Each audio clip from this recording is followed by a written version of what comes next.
Barcelona, Spain, a city known for its Gothic buildings and vibrant cultural life, also has a dark side that few know about.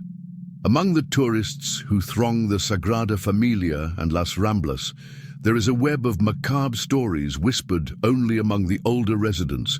Here lives Isabel Ruiz, a fearless and determined 29-year-old investigative journalist who has made a name for herself uncovering urban mysteries and supernatural phenomena. From a young age, Isabel was fascinated by horror stories. She grew up listening to her grandmother's spooky tales of restless souls wandering the streets of Barcelona at night. Inspired by these tales, Isabel built her career investigating cases that other journalists avoided. However, this constant search for the truth left her scarred. The loss of people close to her in her previous investigations made her more reserved and distrustful, but her commitment to the truth never wavered. One cold autumn afternoon, as the rain pounded incessantly on the window of her small apartment in the Gothic quarter, Isabel received a mysterious email. The sender was unknown, and the subject was striking: the secret of the Poblenou cemetery. Poblenou was one of the oldest cemeteries in Barcelona, known for its unique architecture and the legends that circulated about the place. But what really piqued Isabel's interest was the promise in the email: if you want to understand the real horror, come to the cemetery at midnight, bring your courage, but don't expect to come out unscathed. Isabel's apartment, normally a safe haven, seemed oppressive that night. The only light came from the laptop screen reflecting on her face. The journalist felt a shiver as she opened the email attachments. There were photos of people apparently in a trance, blurry images of human figures in the fog, and an audio recording that Isabel listened to over and over again. At first, it was just the sound of the wind, but as she turned up the volume, she noticed frightening whispers that said, "Come carefully." Something inside her told her to ignore that call, but her curiosity was uncontrollable. Isabel had always believed that these kinds of stories should be told, no matter what the cost. She spent hours researching the Poblenou cemetery, going through old articles and reports. She discovered that in recent decades, people had mysteriously disappeared after visiting the place at night. Some said they were victims of secret rituals. Others believed the dead were protecting the cemetery from invaders. Determined to discover the truth, Isabel packed her bags. She took her camera, an audio recorder, a notepad, and a flashlight. At 11:45 p.m., she took a cab to the cemetery entrance. The driver, an older man, tried to talk her out of it. "You shouldn't go there. Poblenou is not a place to walk around at night, miss. It's just a quick visit. It's for an article, don't worry." The man crossed himself before leaving her at the entrance. The street was deserted and the rain had stopped, leaving a heavy, damp air. The large wrought-iron gates of the cemetery were partially open, as if awaiting her arrival. As she entered, Isabel felt a strange sensation, as if she were being watched. The old tombstones, covered with moss, seemed to watch her movements.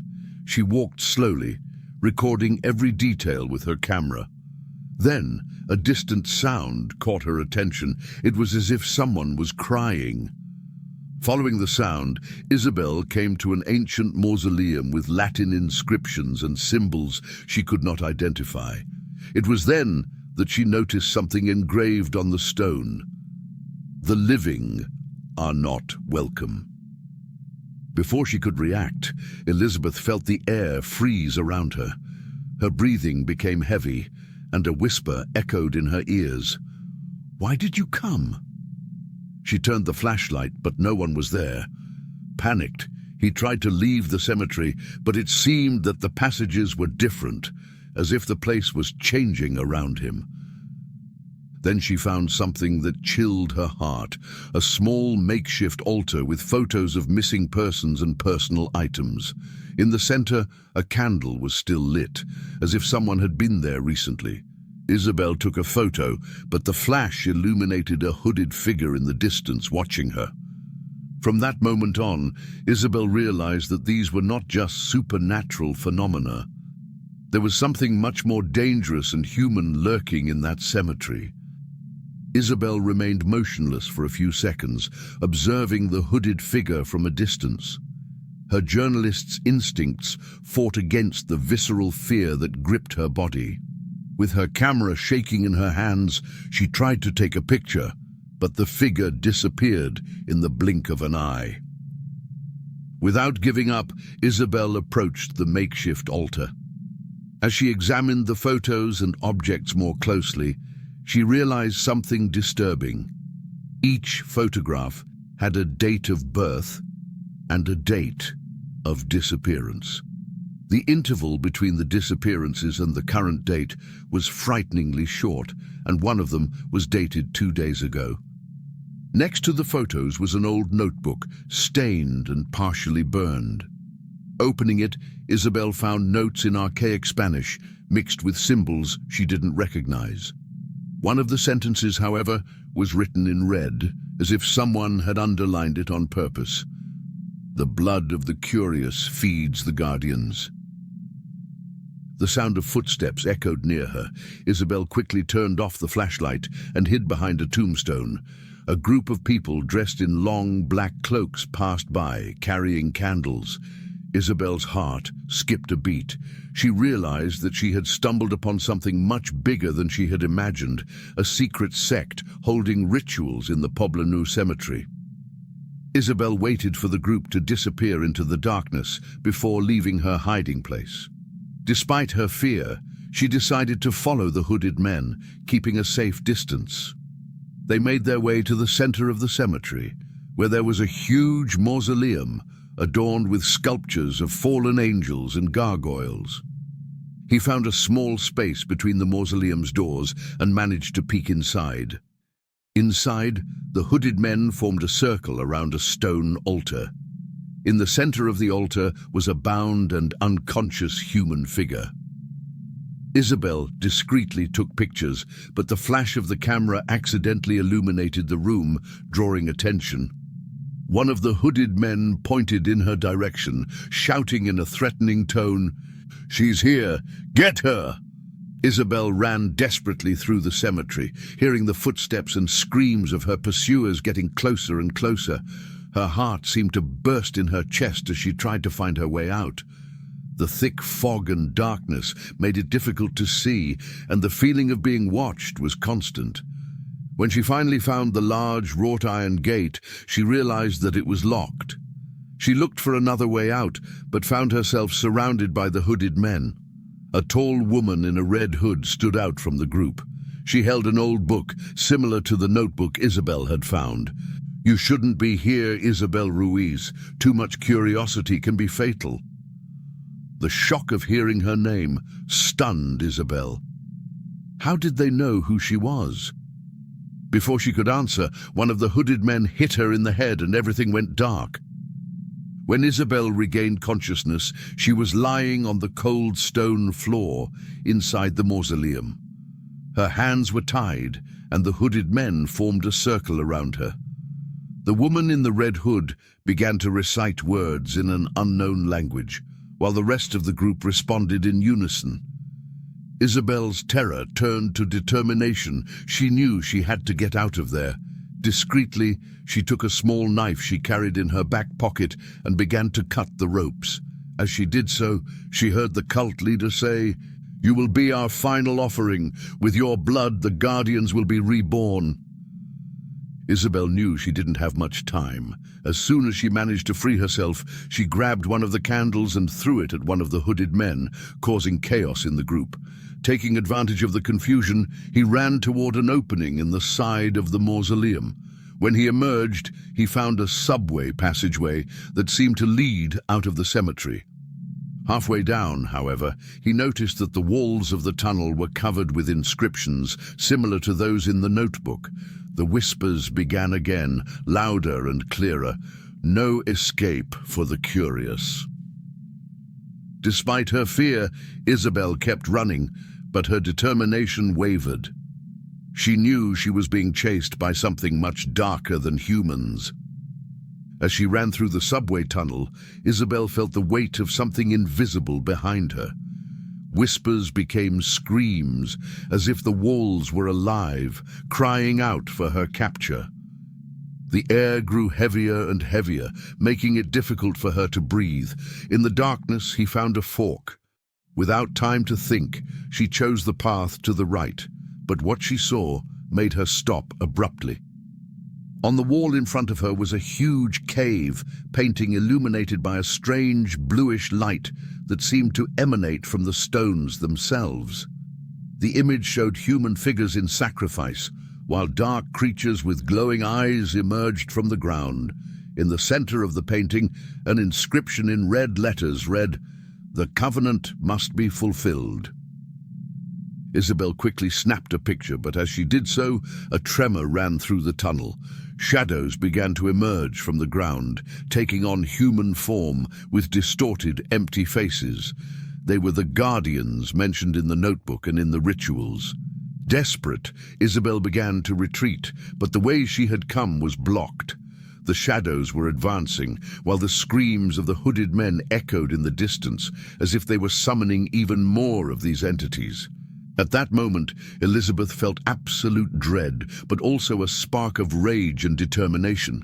She realized that the cult had orchestrated everything to lure her there, knowing her reputation as a curious journalist. What terrified her most was the possibility that others, perhaps innocent like herself, had fallen into the same trap and become victims. "I will not be just another name in this graveyard," she whispered to herself, trying to steel herself. As the shadows drew closer, Isabel remembered the notebook she had hidden in the inside pocket of her jacket. Flipping quickly through the pages, she found a drawing similar to the picture on the wall. Next to it, a sentence stood out, "Light breaks the darkness." Then he shone the torch into the eyes of the shadowy creatures. Surprisingly, they recoiled, emitting agonized sounds. But the flashlight was flickering. The battery was running low due to the supernatural presence. Isabel knew she had to get out of there before she was completely helpless. Continuing down the tunnel, Isabel found an old iron door, partially rusted, with an inscription similar to the one in the mausoleum. Forcing it with all her might, she managed to open it, only to run into the leader of the sect, the woman in the red hood, accompanied by other members. "You shouldn't have come, Isabel. You know too much now, but maybe we can offer you a deal. Your life, in exchange for silence." Isabel felt a mixture of disgust and anger. How could they make offers after almost sacrificing her? She knew the only way to get out alive was to confront them. Suddenly, she remembered something she had seen in the photos of the altar, a symbol that appeared repeatedly on the offerings. Rummaging through her notebook, she found a description of the symbol and its meaning. It was an ancient sign of banishment. With renewed courage, Isabel began to draw it on the ground with a sharp piece of stone she found in the tunnel. The members of the sect realized her intention and advanced, but Isabel had already finished the drawing. As soon as she finished, a flash of blue light filled the tunnel, and a deafening scream rang out. The shadows and the hooded men began to disappear, consumed by the light. When the light faded, Isabel was alone in the tunnel, exhausted but alive. She noticed that the sounds had ceased and the air was breathable again. With difficulty, she found a ladder that brought her back to the surface. The sky was clearing, and she felt the sun on her face for the first time in hours. But the battle was far from over. Isabel knew she had proof of what had happened, the photos, the recordings, and the notebook. But she also knew that by revealing everything, she risked being chased again. When Isabel finally returned to her apartment, she was exhausted, her mind clouded by what had happened in the Poblenou cemetery. The silence of the place seemed a relief, but the feeling of being watched persisted. She closed the door, left the photos and the notebook on the table, and plopped down on the sofa, her heart still racing. As she took a sip of water to calm her nerves, the phone rang. It was Matteo, her editor-in-chief. He was worried because Isabel had disappeared during the night and was not answering any of his calls. Isabel, what happened? Are you all right? Matteo, I've discovered something big, but I need time to organize the information. Don't tell anyone I spoke to you. Do you understand me? The serious tone in Isabel's voice made Matteo nod quickly, but he knew something serious was going on. After hanging up, Isabel started to review the photos she had taken. As she enlarged them on her computer, she noticed something frightening. In several of them, there were shadowy figures she hadn't seen before. They were not the hooded men, but amorphous shapes that seemed to emerge from the fog. In one of the images, the cult leader was looking directly at her, with eyes that seemed to glow in the darkness. It was then that Isabel realized the true scope of what she was facing. This was not just a cult seeking power, but something that transcended the physical world. And now Isabel knew she could not run away. Determined to learn more about the cult, Isabel began cross-checking the information in the notebook with old reports. She discovered that the group, called the Guardians of the Penumbra, had existed for centuries. Its origins dated back to the time of the Spanish Inquisition, when occult groups began performing rituals to gain spiritual protection from persecution. But something had gone wrong. The rituals invoked entities that demanded constant sacrifices in exchange for power. Over the years, the group remained in the shadows, carrying out their acts in isolated places like the Poblenou cemetery. As Isabel investigated, she realized that several influential people in Barcelona were connected to the group: lawyers, politicians, even policemen. It would not be easy to bring the truth to light without attracting even more danger. Isabel needed help, but who could she trust? She called Sarah, an old friend and university researcher specializing in ancient history. Upon hearing the story, Sarah was initially skeptical, but when she saw the photos and notebook, she realized there was something truly frightening. Isabel, do you know what this means? If this is true, these people won't stop until they silence you. I know, Sarah, but I can't ignore what I've seen. We have to unmask this before they make more victims. Together, they began to decipher the notebook and the symbols. They discovered that the cult was using the cemetery as a portal to keep the entities trapped, but that the balance was breaking down. Recent deaths and disappearances indicated that something big was coming, a final ritual to free the Guardians completely. At the same time, Isabel was facing her own inner demons. For years, her obsession with horror stories and mysteries had driven away the people who cared about her. Now, more than ever, she needed them. Accepting Sarah's help was an important step, but Isabel knew she would need more allies. She plucked up the courage to call Matteo again, this time revealing some of what she knew. Matteo, I need your help to make this known. It may be dangerous, but it's bigger than all of us. I know you're stubborn, Isabel. If you say it's serious, I'm with you. But be careful. We can't go wrong. That night, as I was going over the material with Sarah, the lights in the apartment began to flicker. Isabel felt the air grow cold, and the whispers she had heard in the tunnel began again. Sarah, get the notebook and get out of here now. Before they could react, the figure of the cult leader appeared in the room, like an ethereal projection. Do you still think you can stop us? You don't understand what you're up against, Isabel. This is bigger than you. But Isabel didn't back down. It may be bigger, but you made a mistake. You underestimated me. The leader laughed before disappearing, but Isabel knew it was a warning. The next few days were marked by tension and preparation. Isabel and Sarah worked tirelessly to decipher the last symbols in the notebook. Among the drawings and notes, they discovered a central phrase: "Truth illuminates the darkness, but sacrifice seals it forever." This phrase was the key to understanding the sect's ultimate goal. They were not just trying to free the Guardians. There was a specific ritual that required a human sacrifice. a person who had challenged the secrets of the group, someone like Isabel. However, Sarah realized something that had gone unnoticed. The symbol of banishment used by Isabel in the tunnel was only temporary. To destroy the Guardians and end the cult would require a sacrifice, but not necessarily a human one. The solution lay in the cemetery itself. With this revelation, Isabel knew she had little time. The sect would perform its final ritual on the night of the full moon, in the same mausoleum where they had almost sacrificed her. It was now or never. On the appointed night, Isabel prepared herself like a warrior going into battle. She brought her notebook, a flashlight with an extra battery, a camera to record everything, and a lighter. Sarah insisted on accompanying her, but Isabel was adamant. "I can't put anyone else in danger. You've already done too much." When they arrived at the Poblenou cemetery, Isabel noticed that the place was darker than before.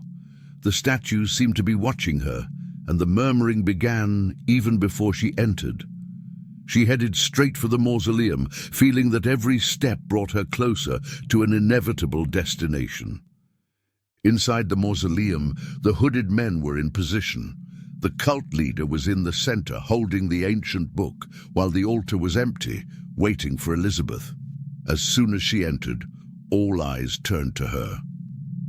"You have come, Isabel. We always knew you would choose curiosity over security. That's why you are perfect." Without waiting, Isabel lit her lighter and flicked a flame toward the altar. The fire spread quickly, illuminating the room and revealing the terrified faces of the hooded men. But the leader did not back down. "Do you think fire can stop us? The Guardians cannot be destroyed so easily."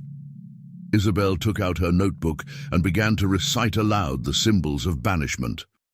With each word, the Guardians stepped out of the shadows, but they seemed hesitant, as if the words weakened them. The leader stepped forward, trying to interrupt her, but Elizabeth threw a handful of salt, which she had brought as a precaution, forming a barrier around her. "You have manipulated, sacrificed, and destroyed lives, but today that ends here." With the last words of banishment, a flash of blue illuminated the mausoleum. The guards let out agonized screams before being consumed by the light. The hooded men began to fall, one by one, as if overcome by something invisible. The enraged leader tried to attack Isabel, but was consumed by the same glow. His last words echoed, "You have won, but the price will always be paid." When it was all over, Elizabeth fell to her knees. The mausoleum was in ruins and the silence was deafening. Outside, the sky was beginning to clear. She knew she had won, but the weight of the deaths and the terror still weighed on her. She left the cemetery with the notebook in her hands, knowing that the physical battle was over, but that the consequences were yet to come. Isabel left the Poblenou cemetery with her body exhausted and her mind overloaded. The morning light seemed cold and distant, as if the world around her had irrevocably changed. When she arrived at the apartment, she found Sarah anxiously waiting for her. "My God, Isabel, what happened to you? Are you all right?" asked Sarah as she helped her friend sit on the couch. "It's over now, Sarah, but it was horrible. Everything I saw, everything they did, those people weren't human, and even now, I feel like something is still watching me." Sarah realized that Isabel was irreversibly scarred by the experience, but she also admired her friend's courage. Together, they decided that the truth could not remain buried. That same afternoon, Isabel and Sarah gathered all the evidence, the photos, the notebook notes, the recordings, and the detailed accounts Isabel had documented. They sent the material to Matteo, who immediately recognized the magnitude of the story. "Isabel, this is going to shock the whole city. But are you sure? Releasing something like this could put your life at risk again." "I have to do it, Matteo, for all the victims who were taken from their families, for those who never got justice. This story has to be told." Matteo agreed, and the work began. In the weeks that followed, a series of stories were published in the local newspaper, exposing the cult's activities and shady connections. The repercussions were immediate. The police, under pressure from public opinion, launched in-depth investigations. Influential and previously untouchable people were arrested, and the Poblenou cemetery was closed for inspections. However, Isabel knew that she had not entirely won. During her investigations, she realized that the sect was only a cell of something bigger, spread to other parts of Spain and possibly beyond. The notebook, with its symbols and secrets, was testimony that the evil she had confronted was not completely eradicated. He was also facing a personal dilemma. The trauma of the events in the cemetery and the constant feeling of being watched prevented her from sleeping. The nightmares were vivid and recurring, bringing back the screams of the shadows and the vacant stare of the cult leader. "Sarah, sometimes I feel that, even after all this, they are still with me." "You have faced something few would face, Isabel. But perhaps the next step is to take care of yourself. Don't carry it alone." A month later, Isabel received an anonymous envelope. Inside was a single sheet of paper with the cult's symbol drawn on it and a handwritten message. "The darkness never goes away, it only waits." She knew what it meant. Despite the destruction of the group in the cemetery, other members were still active and she had become a permanent target. But Isabel was no longer the same frightened and vulnerable person she had been. That night, she picked up her notebook and made one last entry. "They have not destroyed me. I now know their weaknesses, and the light always wins." Keeping the notebook in a locked box, Isabel prepared for the next battle, knowing that if evil returned, she would be ready. 2 years later, Isabel published a book entitled The Shadow Keepers, a fictional account inspired by her experience. It became a bestseller, and many readers could not decide whether it was a made-up story or based on real events. Meanwhile, in a distant city, a new sect was beginning to celebrate its rituals. But this time, Isabel was already following in their footsteps, determined to stop the cycle of terror from starting again. She had become the hunter.